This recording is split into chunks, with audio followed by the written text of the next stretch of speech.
Welcome to China Truths. Today we will bring you the following stories. Millions of Chinese apply for limited supply of government jobs. Chinese youth start new losing my mind trend amid high jobless rate. EU says significant gaps remain with China in EV tariff negotiations. U.S. Department of Justice indicts 8 Chinese companies for allegedly distributing and manufacturing fentanyl. Now, let's dive into the details. It's all covered in today's China Truths. Millions of Chinese apply for limited supply of government jobs. The job applications in the public sector have hit a record high amid China's unemployment crisis and gloomy economy.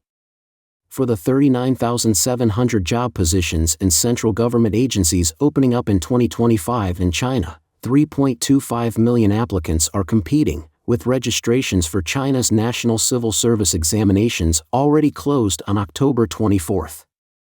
The Chinese government jobs have for the past decades been considered by Chinese as iron rice bowls for their job security, stability, and benefits. The number of applicants this year has set a new record high, with an increase of more than 340,000 from last year. The most competitive position has drawn 16,700 applicants. It's a staff member position in the liaison department of the China Vocational Education Society, as the requirements for this position are relatively loose, with minimum requirements being a university bachelor's degree that is open to a wide range of majors. There are no restrictions on grassroots work and no household registration restrictions. Candidates from all over China are eligible to apply, according to major Chinese financial media Eikai.com. The largest number of applicants by city was 250,000 in Guangdong, followed by 230,000 in Beijing. But the fiercest competition is in Tibet, with an average of 150 people competing for one position.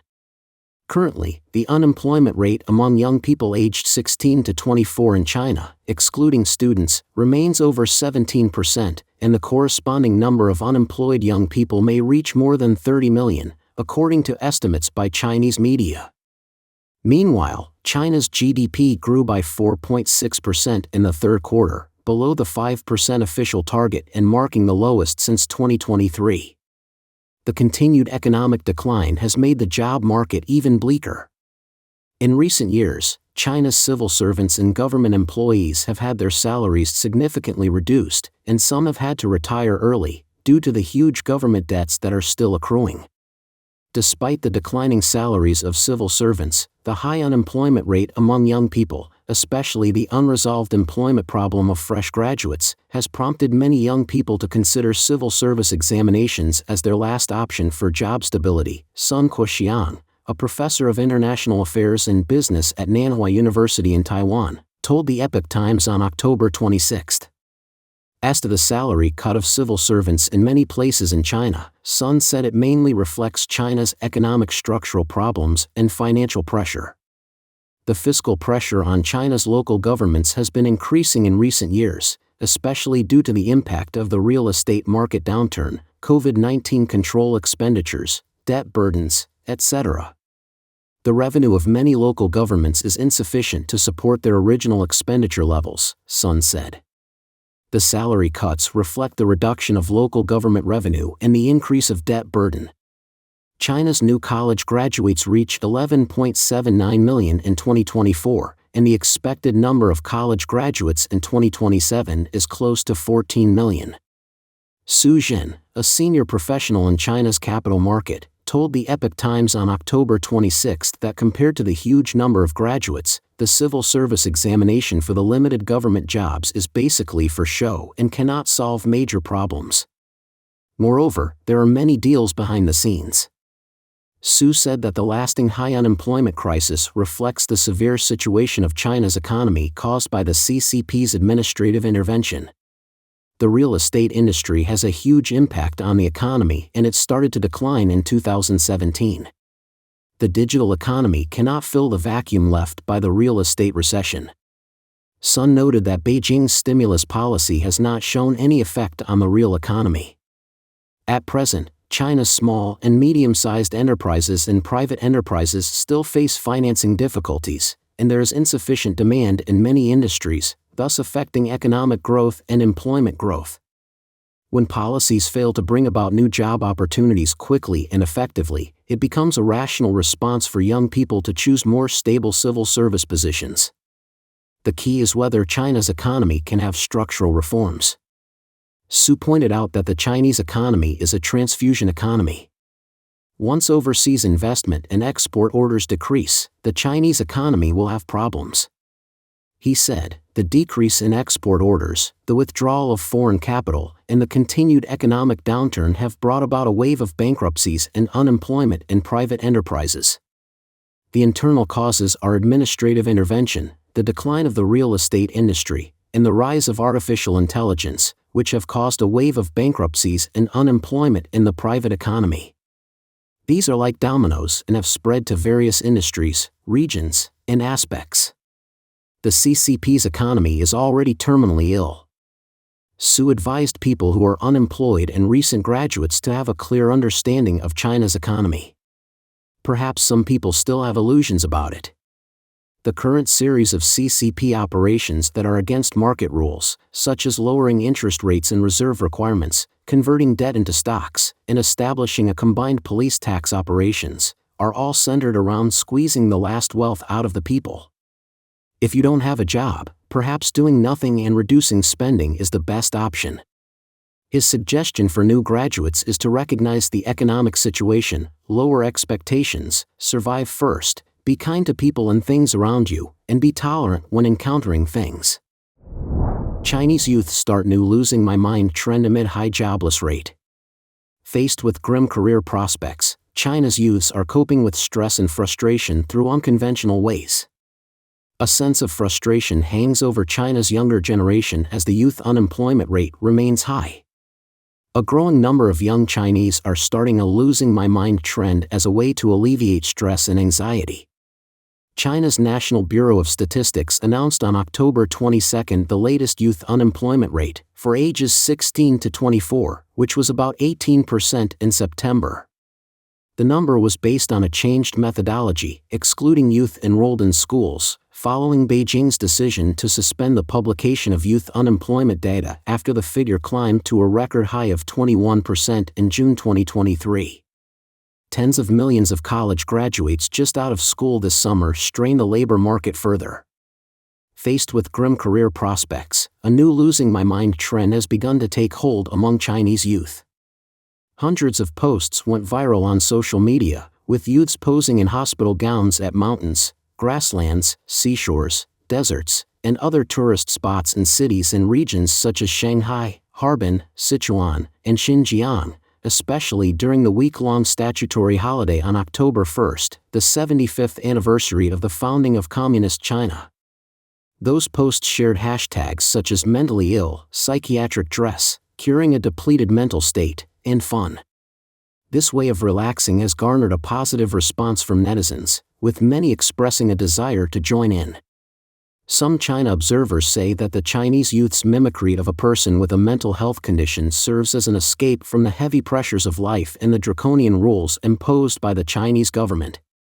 The latest trend builds on the lying flat movement, making no effort to get ahead in society, that began in 2021, and the let it rot movement, doing nothing to curb one's deteriorating situation, in 2022. Some travel agencies have developed new programs to organize tours featuring psychiatric-themed clothing.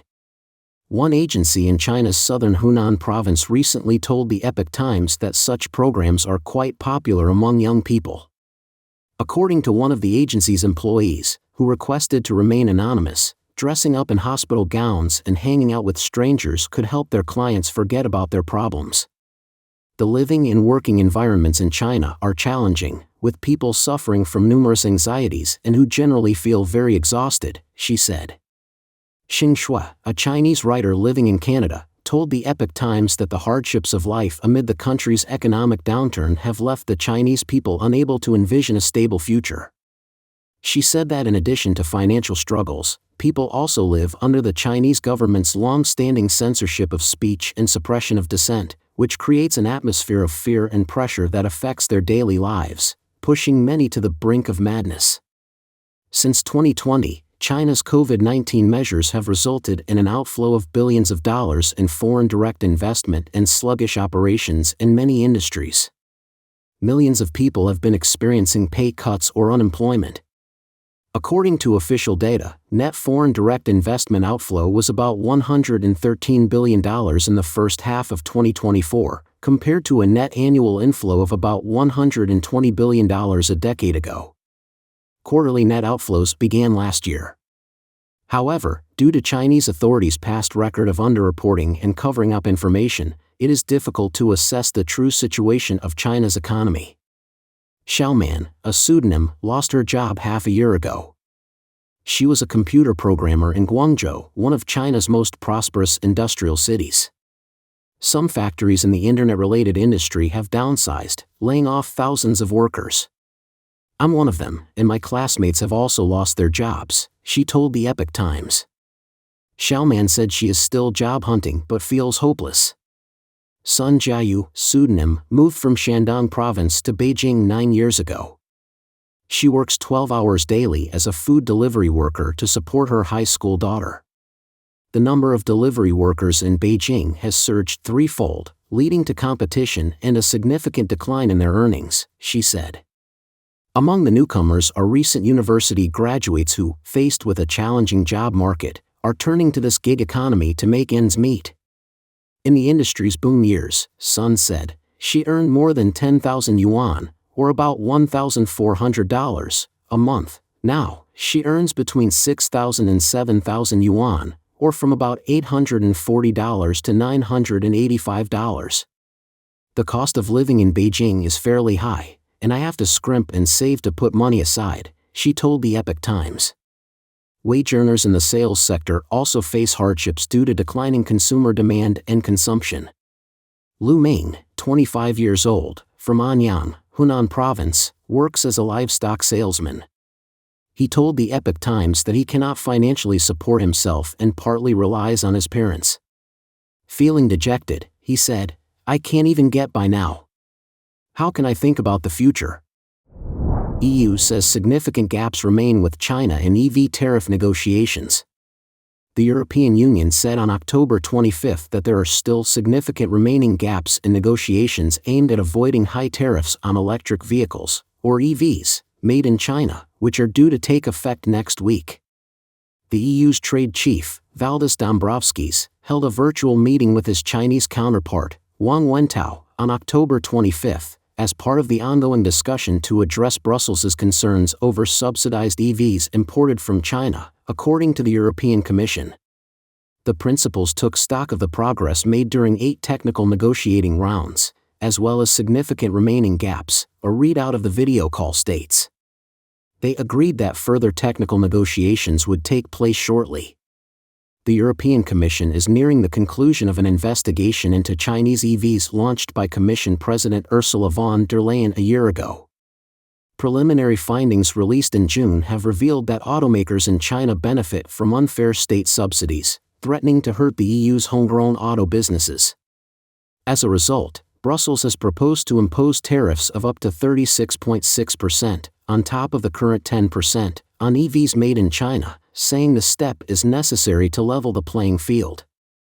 In a bid to avoid the duties, China has proposed to set minimum prices for its EV imports, a mechanism known as price undertaking. The European Commission said last month that it's open to negotiations but emphasized that any minimum price offer should align with World Trade Organization, WTO, rules and offset the injuries caused by Beijing's state subsidies. However, earlier this month, Beijing warned the EU against consulting separately with individual carmakers, saying that EV manufacturers have authorized the industrial group, the China Chamber of Commerce for Import and Export of Machinery and Electronic Products, CCCME, to present price commitment plans that reflect the industry's collective stance. If the European side conducts separate price commitment consultations with some companies while negotiating with China, it will shake the foundation and mutual trust of the negotiations, China's Commerce Ministry said in a statement issued on October 12.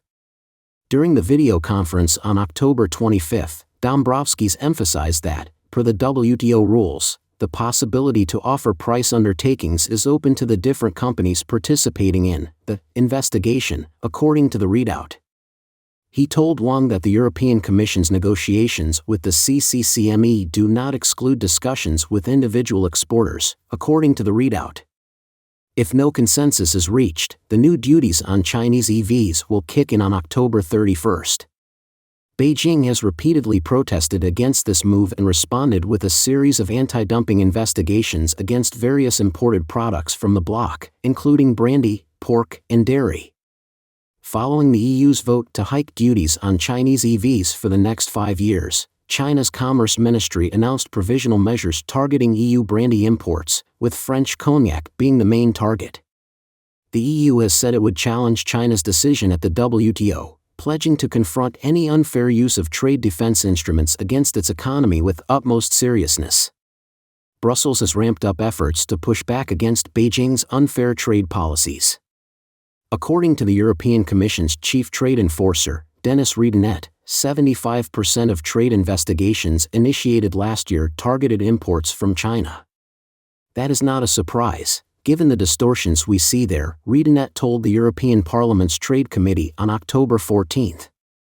Amid growing pressure from Brussels, Janka Ortel, a senior policy fellow at the European Council on Foreign Relations, a Berlin-based think tank, sees the Chinese government at a crossroads, but neither path appears promising.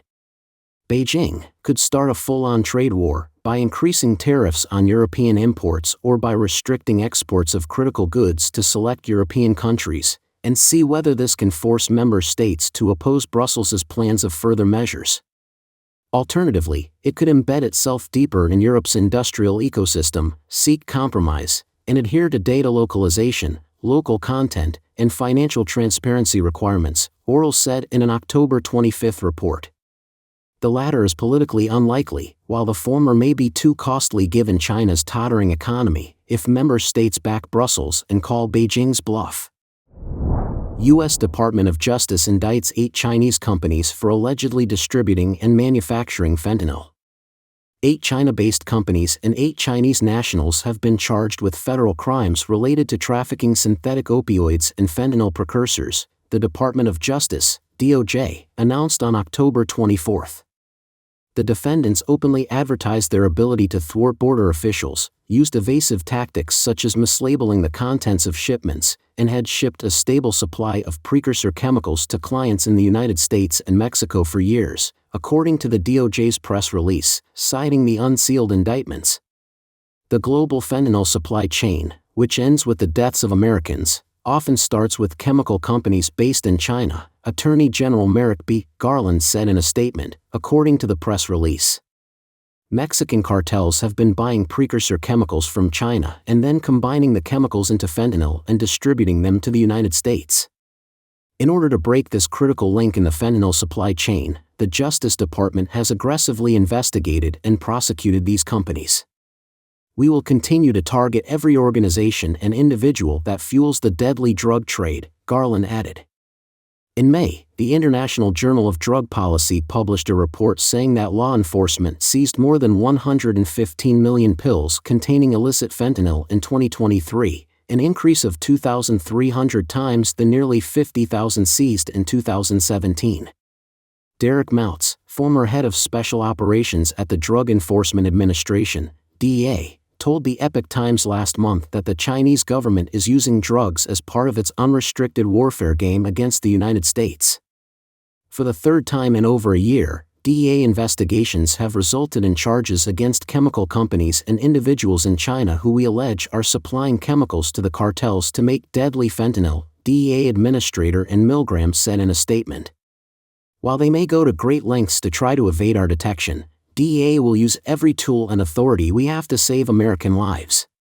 The fentanyl crisis has devastated many American families and claimed many lives. According to the Centers for Disease Control and Prevention, the number of fentanyl deaths was 74,702 in 2023, slightly down from 76,226 in 2022. One of the companies facing charges is Wuhan Mingyue Information Technology, which is based in northern China's Hubei province. In January, the company was charged with attempted importation of fentanyl precursors and attempted money laundering, along with a Chinese national named Huang Song, who allegedly held a Bitcoin wallet and a Western Union account for remitting payments for the company's precursor chemicals. The indictment included encrypted conversations between Wuhan Mingyue and an undercover DEA special agent who pretended to be a broker. The company agreed to ship one of the agent's purchases to an address in Tampa, Florida. In one conversation, the company touted that it had no problems with Mexico customs when it shipped drugs packaged in white bottles by air to Mexico City. Shanghai Senria Biotechnology, based in Shanghai, was charged with attempted importation of protonidazine, a synthetic opioid, and attempted international money laundering in June. Also charged was a Chinese national named Jinhua Han, who allegedly held a Bitcoin wallet associated with the company. According to the indictment, Shanghai Senria openly advertises the sale of its synthetic opioids to the United States, Mexico, Canada, and Europe via the Internet. In November last year, Wuhan Jinshan Import and Export Trading in Hebei was charged with attempted importation of protonidazine, attempted importation of a fentanyl precursor, and attempted international money laundering. Weiniang Nia, a Chinese national who allegedly held a Bitcoin wallet associated with the company, was also charged. When a DEA undercover agent asked Wuhan Jinshan about payment options, the company said, "Use Bitcoin. It's quick and easy," according to the indictment. When asked whether shipping to the United States or Mexico would be more secure, Wuhan Jinshan replied, "We guarantee 100% safe delivery, shipped in the name of electronic products or cosmetics." In January, Guangzhou Tingyue Chemical, based in southern China's Guangdong province, was charged with attempted importation of protonidazine, along with Chinese national Xiaojun Huang, who allegedly held a Bitcoin wallet on behalf of the company. According to the indictment, Guangzhou Tingyue told a DEA undercover agent that the company sent more than 20 kilograms of its drugs to the United States, Africa, Canada, and other countries every month. The other companies and associated individuals charged with related crimes are Hubei Shanling Trading and Jihan Wang, Jiangsu Ji Chemical and Ji Jiaohui, Tianjin Furantanda Tech and Wenxing Gao, and Hunan Omeng Trade and Inxia Zhao. 5 of the 8 companies charged have ceased operations, including Wuhan Jinshan and Wuhan Mingyue, according to the DOJ.